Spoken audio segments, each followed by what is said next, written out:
Now in this video I'm going to use the alter table command here to modify my table structure by adding and deleting or dropping columns to my table. So I've done a video on modifying an existing column. Now we're going to go ahead and look at how to add a brand new one to an existing table or dropping one completely from a table. So I'm going to go ahead and start off by typing in describe and then my books table that I'm working with. Describe and then the books table, and we're going to go ahead and hit run just so we can see what we've got here to work with. You can see all the columns that I've got. I'm going to go ahead and add another one. I'm just going to call it sample just so that I know which one I'm working with. So I'm going to add a new column.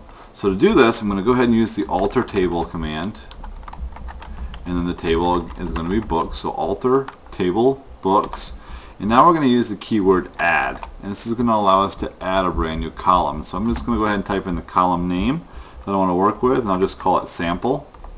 That's the column name. I'll go ahead and hit space. Now I get to tell it what kind of data type I want it to be, so I'm just going to say VARCHAR, and let's go ahead and say 10,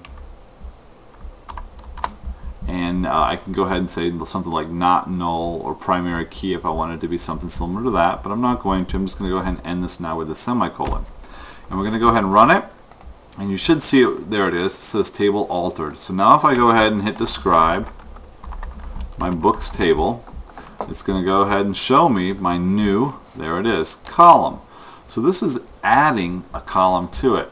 Now what if I want to remove it? Well, I'm going to go ahead and use the alter table command again, but for deleting a column I'm going to actually use the keyword drop.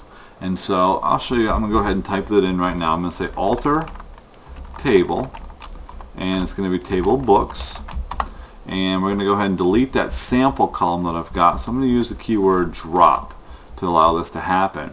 And now some databases may or may not allow you to drop columns or fields from your database, and some of them may require you to type in the keyword column after the word drop.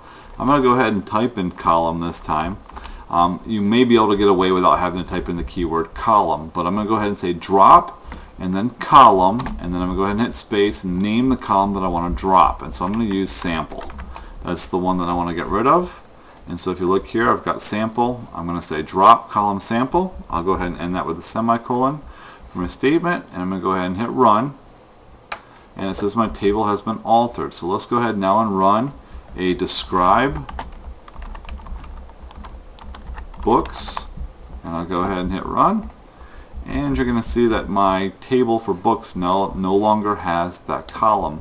So this has allowed me to just remove and add columns using the alter table, depending if I'm going to use the keyword add or the keyword drop when it comes to making the modification to my table.